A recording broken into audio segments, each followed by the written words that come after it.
first of all, I feel like, you guys are getting a lot of positive reception, accolades, and recognition in your work environment for the work that you have been doing. I feel like you guys are kind of like the catalyst for a major transformation in the workplace to happen. So you might have been on the forefront of some type of a change, and you might have seen the every step of the way in that entire process. And now the process, the it could be like an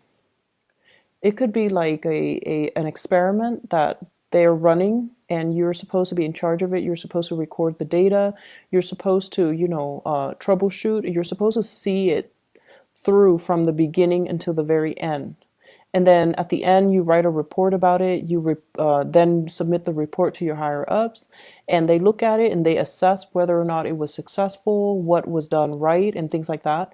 And then they use that kind of to allow other offices, other areas to emulate the success. So I feel like you're on the forefront of some type of a major change, and so as a result of it, you're getting a lot of recognition. I see you as being the catalyst for something to flow smoothly in your work environment. So either you're the logistics person, you're the one that troubleshoots, or you're the one that sees it from beginning to end. Okay, so as a result of it, you're getting here a lot of recognition. We have here the Six of Wands. This is a major win, a major victory, but also getting very positive. Like getting positive attention from higher ups and also from the people that you command. So I feel like if those of you who are in management positions, you're well respected and well regarded by the people underneath you, and also from the people that oversee the work that you do. I see there could potentially be major compensation as well coming in as a result of it, of the work that you've kind of streamlined, okay? I'm also seeing you're very visible in the spotlight for this week. Everything that you do will be noticed. All the ideas that you have, it's important to bring them to light. So that means don't hold back. If you have an idea that you are itching to implement, or you're itching to kind of bring forth into the world, this is a week for you to do that. It's going to be well received, and I feel like for those who are writers, who are publishers, who are performers as well, I see some people composing music, composing poetry, publishing a book, or even thinking like finishing up a book, or you have an idea for a play, a comic book, or whatever it is that you have in your mind, bring it forth to people, and it's going to be very well received, okay? You have a lot of good things coming into the picture. I also see people who are self-employed as well. You might have hit a rough patch. I feel from the May timeframe, for those who are self-employed, there might have been a slowdown when it comes to clients, when it comes to money, when it comes to the work. And I feel like things have picked back up since October. And it's on an upward trajectory, so don't worry about it, okay? Relationships overall, for those in committed relationships, I feel like it's time to introduce something new into the relationship to bring the two of you closer. So I feel this element about staying in a relationship because it's expected of you, because of this sense of responsibility. But the passion and the chemistry and the love might be slowly drained out of the relationship. Do something to re-inject that passion into the relationship, to fall in love with one another again, because I feel like there is an emotional rift here between relationship partners.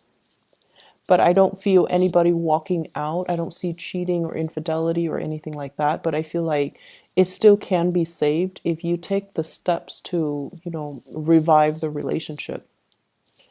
And for others, I feel like there's somebody in your life that you are very attracted to. And I feel almost like, I feel almost like the two of you might be walking different paths. Okay, I have here the Six of Wands, one person, and the Six of Swords, the other person. You're doing things in a very linear way. One person is really, at the peak of their career, and they're just coasting. The other person is trying to find their career path. They have flirted with self-employment. They've worked for other people. They worked in the public sector, the nonprofit sector, the private sector. They're still trying to find their way. And I feel like one person is progressing upwards, the other person is trying to branch out laterally. And because of that, I feel like your paths might start to diverge. So that means they might be in your life for a very, very short time, and then they might, you know, fly off and go off somewhere else. Okay, so it signals to me like something might be ending, and it's going to bring you a lot of sadness. It's going to bring you a lot of sadness. So whatever you can do to express how you feel to this person, you might have 2 months to do it. November, December, you might have, 2 weeks to do it. And I feel like you're not really making a move because you don't want to hinder this person's progress, but it would be in your best interest to kind of express how you feel. So I feel like there's somebody in your life that you have really strong attraction with, but there's this love-hate type of energy, and it's normal, I guess, as a Gemini, right? You're pulled in different directions normally. And so somebody is stirring really strong passion, feelings within you. And I feel like there's this inner conflict that you have when you deal with them. How should I behave with them? So one moment you're very soft and very concerned about them. The next you're like joking around, teasing them, and possibly being a little bit provocative with them. So I feel like you're dealing with some inner conflict as to this person. And I also feel like there's sexual tension. And I feel like that's what's causing this tug of war between you and another person. Both people, I feel, are very, very independent. The other person more so than you. The other person, they follow their own path. They keep to their own counsel. They like their own company. They like their alone time. They need a lot of space to roam. And I feel like with you, you still need to bounce ideas off other people. You need to lead people. You need to direct people. But at the same time, you still need to interact with a lot of people. And so I feel like you're a lot more social than they are, and they are a lot more independent than you are. And I keep seeing this undercurrent of, really intense, strong, intense chemistry. And it's so intense that it might play out in sexual frustration in the way that the two of you deal with each other. So what I see is conflict stemming from frustration because, things are not getting off the ground, the relationship is not getting off the ground, or you're constantly assessing how they feel about you. They have feelings for you. They really do. I feel like they're really attracted to you. They like you as a person. But it's hard for this person because they're so used to their own company. It's hard for them to show emotions. It's hard for whatever reason for them to show emotions. And then from your end, you have a lot of suitors. You have a lot of people that are interested in you. And so I feel like, yes, you notice this person. You notice that this person does stand out. But I also feel like being exclusive to one person might not be your top priority right now. And I also feel like you like the attention from other people. So you don't want to, narrow down and be exclusive to one person. So that's what I'm feeling.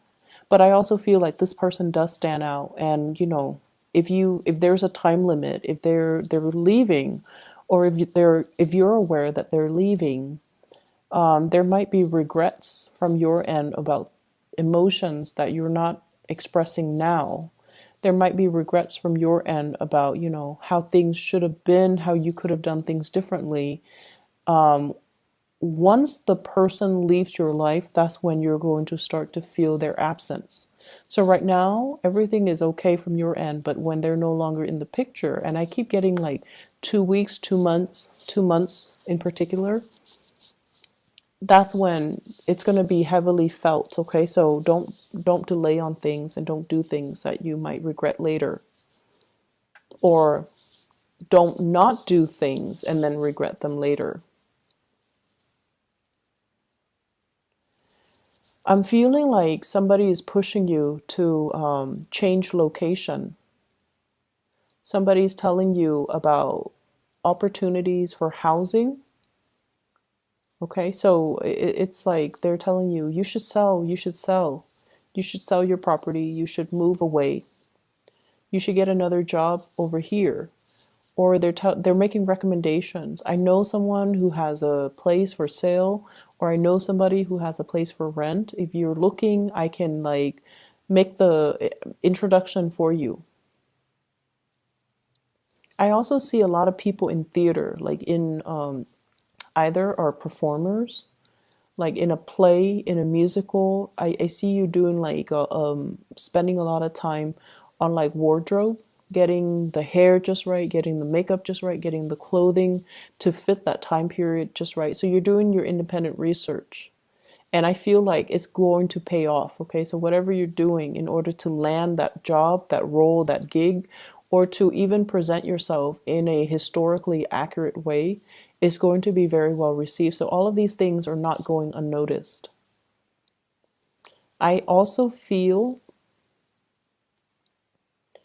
the time for sitting on the sidelines of life is done and over with. So this is actually a very, very busy week where you have a lot of things. I see like checklists. I see these boxes.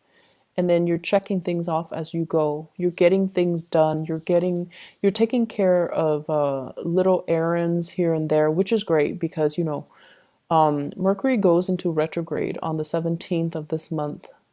Whatever you can do this week, that's important. Try to do it now. And then, during the Mercury retrograde, it's all about like having to redo things. So do them now before it enters retrograde. And then by that time, we're not going to be as clear headed. We're a little bit more forgetful. We're a little bit prone to making mistakes. And so it's a little bit harder to get things done and to find the motivation to get things done and to do things even accurately. So I feel like you're knocking things out in anticipation of this. So some of you might be into astrology. Some of you might be aware of the energy when Mercury goes into retrograde because, Mercury is your ruler. And I feel like it tends to affect a lot of people that are Geminis and Virgos because Mercury rules both of those signs. And in particular, if you have Mars or Mercury, especially natally in the sign of Gemini or Virgo, that's when I feel like things do go awry, or you don't think as clearly as you would normal times of the year. So this is just you taking precautions in order to mitigate the impact of Mercury retrograde, which is great. I'm also feeling I'm also feeling like for some of you, you're narrowing down your options. And this can be work, projects. So I feel like I see a lot of people in theater, in music, dance, theater, and you might have a lot of gigs. You might have a lot of people telling you, do you want to try out for this or do you want to take on this role? And I see you narrowing down your options. And I feel like some of you might take on two roles. I see two sources of income. I'm also seeing as well, it's almost like we're not going to be multitasking anymore. We're going to be devoting our energy and being very focused to get things done one by one by one. When we multitask, we tend to make mistakes. So we've learned from the past and we're not going to multitask. We're going to do one thing, knock them out, and then move on to the next thing. So you're a little bit more methodical and you're changing the way that you do work. You're changing the ways in which you are. It's almost like knowing our strengths and our weaknesses and working towards improving them or relying on them to get work done in a smart way. I also see as well new enlightenment that can be reached, okay? Especially if you're dealing with a person and for whatever reason, you don't understand their behavior. And I feel like they're very, very like they're very passionate, they're very spirited, and they're constantly on the move. And you never understood why they're so restless. And I feel like this is the week where you come to the realization or you come to the understanding that they're not restless. They're just looking for something that stirs their passion. And so they're going around looking for that one thing. And they're not going to rest until they find it. So it's not so much restlessness. It's feeling inspired. So there is, of course, restlessness, people that are bouncing around, aimless and directionless. I feel like this person has a sense of direction. They're just trying to find it. So they're not so much bouncing around. They have a clear objective in mind. They have like a logical progression. It's like organized chaos. Other people might not understand it, but in their mind, it makes sense. And so you're going to come to the realization that I see you giving your love to a fire sign. That's the message I'm getting. So fire signs, Sagittarius, Aries, or Leo. And this is somebody that you've had a lot of back and forth with. But I definitely feel like there's going to be some mutual understanding that will pave the way for things to smooth out between the two of you. Okay, so for things to kind of normalize and kind of smooth out just between the two of you. So that looks really good. So I hope the reading is helpful. I hope it resonates with you, Geminis. I do wish you all the best, okay? So take care.